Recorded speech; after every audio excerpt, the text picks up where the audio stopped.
नमस्कार, आप देख रहे हैं कंज्यूमर इज किंग। मैं हूं आपके साथ प्रशांत पांडे।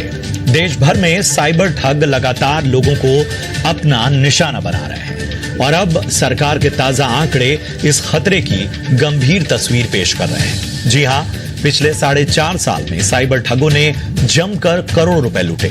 अप्रैल 2021 से सितंबर 2025 के बीच 3,588 करोड़ की ठगी हुई। चौंकाने वाली बात यह है कि सरकार सिर्फ 239 करोड़ रुपए की रिकवर कर पाई, यानी कुल रकम का 6.7%। वित्त राज्य मंत्री पंकज चौधरी ने आंकड़े लोकसभा में पेश किए और साफ कहा कि लोगों में साइबर जागरूकता बढ़ाना बेहद जरूरी है। देश भर में साइबर ठगी के मामले खतरनाक रफ्तार से बढ़ रहे हैं। 4.5 साल में पूरे देश में 5,83,000 से ज्यादा मामले दर्ज हुए। ये आंकड़े देखकर कई बड़े सवाल उठ रहे हैं। सवाल ये, क्या डिजिटल इंडिया साइबर ठगी के सामने कमजोर पड़ रहा है? क्यों बैंक और पेमेंट्स ऐप सुरक्षा के मामले में फेल हो रहे हैं? क्या देश को एक मजबूत साइबर पुलिस फोर्स की आवश्यकता है, एक तंत्र की आवश्यकता है? लगभग 6 लाख शिकायतें। क्या सरकार और कंपनियां साइबर ठगों के सामने एक तरह से बेबस है? और ये तो वो हैं जो रिपोर्ट हो रहे हैं, जो नहीं रिपोर्ट हो रहे हैं उनका क्या? ये आंकड़े बढ़ भी सकते हैं। साइबर ठगी से जागरूक करने के लिए जो कदम उठाए जा रहे हैं, क्या वो ठोस हैं या नाकाफी हैं? सारे सवाल जो हैं वो आज की चर्चा में हम उठाएंगे। और आज हमारे साथ खास मेहमान भी चर्चा में शामिल हो रहे हैं, पैनल में शामिल हो रहे हैं। मैं परिचय करा दूं, हमारे साथ नपीनाई एनएस साहब जुड़े हैं, सीनियर एडवोकेट सुप्रीम कोर्ट से। Nappinai sir, thank you so much अपना कीमती समय देने के लिए। हमारे साथ संजय सहाय हैं, पूर्व एडीजीपी कर्नाटक से। Thank you so much Sanjay ji अपना कीमती समय देने के लिए। हमारे साथ जी विमल कुमार हैं, जाने माने साइबर फॉरेंसिक एक्सपर्ट। आपका भी बहुत बहुत शुक्रिया इस चर्चा में शामिल होने के लिए। सबसे पहले संजय सर, आप तक आवाज पहुंच रही है मेरी? पहुंच रही जी जी। ये आंकड़े सबसे बड़ी चिंता पैदा कर रहे हैं वो यही है कि हम हर तरीके से अपग्रेड तो हो रहे हैं, लेकिन शायद इन साइबर ठगों को रोक पाने में हमारा अपग्रेडेशन काम नहीं आ रहा। Your first comment sir. अब मेरे हिसाब से एक साइबर ठगी को रोकने के लिए ना हमारे पास पॉलिसी है, ना इंफ्रास्ट्रक्चर है, ना इन्वेस्टिगेटिव कैपेबिलिटी है। तो हमने कुछ धीरे धीरे करने का कोशिश किया है, लेकिन जिस तरीके से साइबर ठगी बढ़ रही है and the level of the competence and the expertise, वो अगर देखा जाए तो हमारे से बहुत आगे हैं। और दूसरा है कि वो जहां से ये करते हैं तो हमारा एक पुलिस स्टेशन पे इन्वेस्टिगेशन होता है और उनका जो है पूरा स्केल इंटरनेशनल ग्लोबल लेवल पे है। ना 2-3 चीजों से मैं शुरू करना चाहता हूं कि 1930 जो हमारा हेल्पलाइन नेशनल लेवल का है, वहां पे जो कंप्लेंट जाता है वो कंप्लेंट वहां से फिर स्टेट गवर्नमेंट, स्टेट पुलिस को जाती है। उसके आगे उनका क्या होता है वो किसी को पता नहीं है। जो 7% रिकवरी आप बता रहे हैं, अगर पूरे को लिया जाए तो शायद उतना भी है नहीं है, मुझे नहीं पता है। 2001 में हमने कर्नाटका में साइबर क्राइम पुलिस स्टेशन बनाया था, जो कि इंडिया का पहला साइबर क्राइम पुलिस स्टेशन था। और फर्स्ट कन्विक्शन हमको, अगर सही मुझे याद है, तो 2014-15 में मिला था।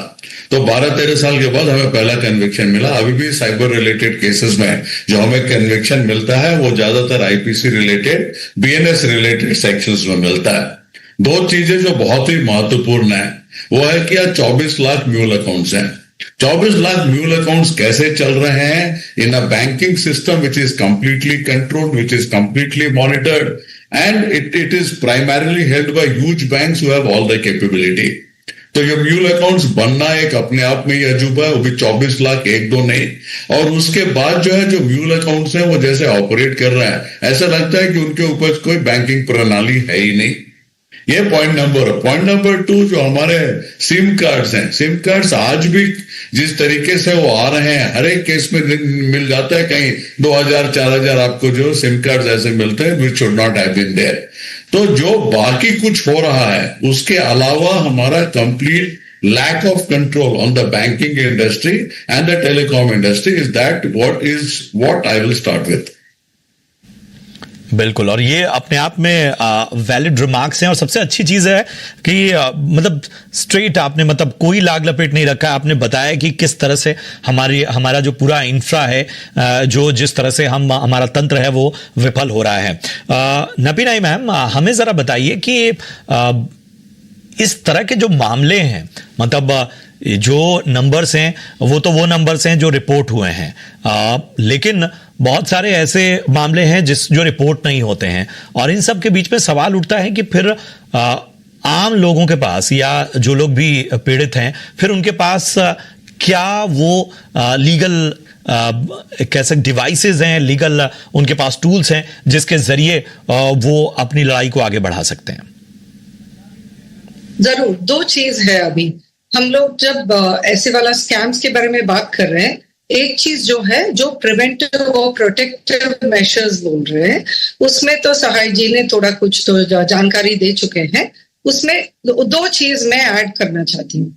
जब रेगुलेटर है, जैसे टेलीकॉम रेगुलेटर है और आरबीआई है फाइनेंस रेगुलेटर, दोनों का जरूरत बहुत बड़ा है, इसमें रोल बहुत बड़ा है।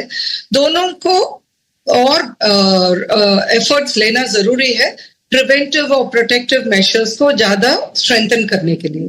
यूं समझ लीजिए, आपको हर स्कैम का पहले कांटेक्ट आपके मोबाइल फोन से अभी हो रहे, चैट ऐप के प्लेटफॉर्म से या डायरेक्ट नॉर्मल कॉल से, जैसे भी हो, मगर कॉल से ही हो रहा है।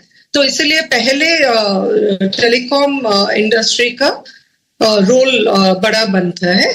उसके बाद ऑफ कोर्स आरबीआई का, क्योंकि हर पैसा जो बाहर जा रहे हैं वो बैंकिंग चैनल से जा रहे हैं। तीसरे लेवल जो आते हैं वो तो प्रोसिक्यूशन का होते हैं। वो उसी लेवल पे आपको तो डिसाइड करना है आपको कानून की मदद लेना है या नहीं।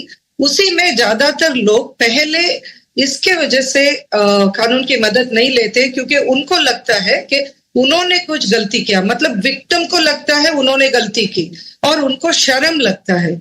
ये दोनों चीज को हटाना बहुत जरूरी है। विक्टिम्स को समझना चाहिए उन्होंने कुछ गलती नहीं किया। जैसे लाखों करोड़ों ने गलती से कुछ स्कैम पे फंस गए, वैसे ये भी फंस गए।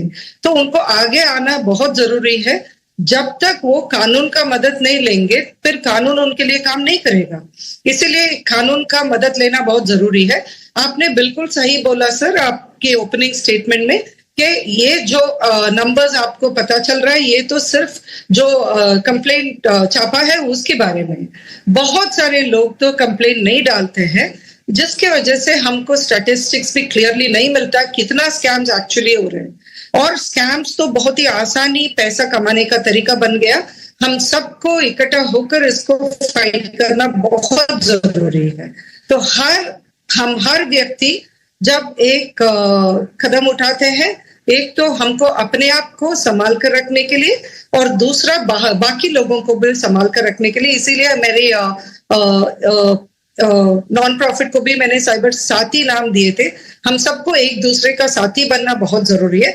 और तीसरा, जब आपके ऊपर कुछ गलत काम हुए हैं तब आप चुप बैठेंगे तो आप याद रखिए वही क्रिमिनल और 16 और हजार लोगों के ऊपर क्राइम करेगा। तो आपको चुप नहीं बैठना चाहिए, कानून की मदद लेना जरूरी है। और कानून के अंदर आपके लिए बहुत ज्यादा रेमेडीज है। अभी जो नया बीएनएस इंडियन पिनल कोड के बगैर जो आए हैं, उसके अंदर भी आपके लिए बहुत सारे प्रोविजंस है जो आप उसका मदद ले सकते हैं। इंफॉर्मेशन टेक्नोलॉजी एक्ट के अंदर भी आपका मिनिमम 2 प्रोविजंस है जो इमीडिएटली मैं बोल सकती हूँ, 66C और 66D, दोनों का भी आप मदद ले सकते हैं। और एक्सटॉर्शन, फॉल्स रिप्रेजेंटेशन, फोर्जरी, ये सब तो बीएनएस के अंदर जाएगा। हर स्कैम में ये सब प्रोविजंस ज्यादातर इस्तेमाल होता है। समाधान की ओर फोकस करना होगा। तमाम चीजें हैं, मतलब चुनौतियां ज्यादा है। मतलब ये जो आपने अभी डिस्कशन देखा, जो संजय सहाय सर बात की है, नपीनाई जी ने बात की, उसमें हम देख रहे हैं कि चैलेंजेस ज्यादा है। मतलब आपके पास चुनौतियां ज्यादा हैं, समाधान कम है। तो समाधान पे फोकस करते हैं। जी विमल कुमार हमारे साथ जुड़ चुके हैं, जाने माने cyber forensic expert. Vimal ji, thank you so much अपना समय देने के लिए। मैं जैसा कह रहा था कि साइबर फ्रॉड में चैलेंजेस बहुत हैं। मतलब बहुत सी चीजें ऐसी हैं कि लोग अवेयर भी हैं, फिर भी उनके साथ चीजें हो जा रही हैं। तो सबसे बड़ी दिक्कत आप क्या देख रहे हैं? क्या वो अवेयरनेस की है, या आपको लग रहा है कि चूंकि आज पूरी दुनिया एक डिवाइस में कैद हो चुकी है, तो वहां कुछ ना कुछ ऐसी गलतियां जाने अनजाने हमसे हो ही जाती हैं जो एक्सेस दे देती हैं? Regarding this, lot of things are been like victim is not coming one of the part at first, and police is doing some kind of task where that should be very clear subject that the person came to the cyber incident. There, they need to follow some kind of steps, standard operating procedures, and also some kind of data should be collected from the client and to register the FIR and to proceed for the next steps of the things. And also they should be very cyber forensics also. They have to be very clean in action, because the police is doing such kind of thing like they are just sending the information to the concerned honorable banks. Those banks have been stopping the accounts and something, in which while a lot of time gap has been happening while reporting to the client, reporting to the cybercrime portal, and this was happening in a very long time.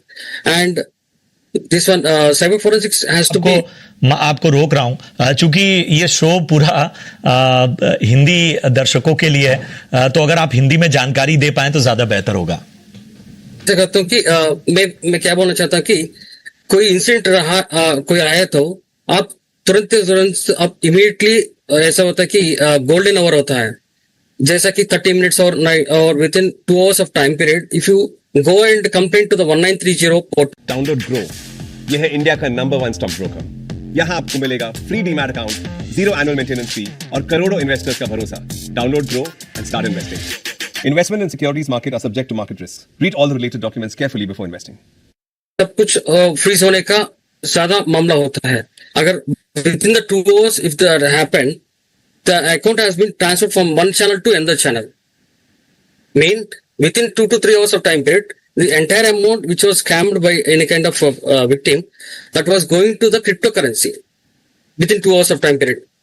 So fast reporting is one of the tasks, and also the police department कैसे कि कानून का भी बहुत सारे time होता है, बहुत सारा केसेस होता है, उनका भी साइबर फोरेंसिक्स में कुछ होता है, इमीडिएटली होना चाहिए। क्योंकि जब भी कोई 1930 में पोर्टल में रिपोर्ट करता है, उसके परमिशंस लेके उसका मोबाइल को भी स्कैन करना पड़ेगा और उसका इंफॉर्मेशन लेना पड़ेगा, कौन सा इंसिडेंट किया है, इस इंसिडेंट से इसका क्यों ऐसा हुआ है, और उसका कंप्लीट लॉग फाइल लेने के बाद ही वो रिपोर्ट लिया तो अच्छी बात है। Because some kind of fake and false cases have been reporting earlier 2 days before in this days.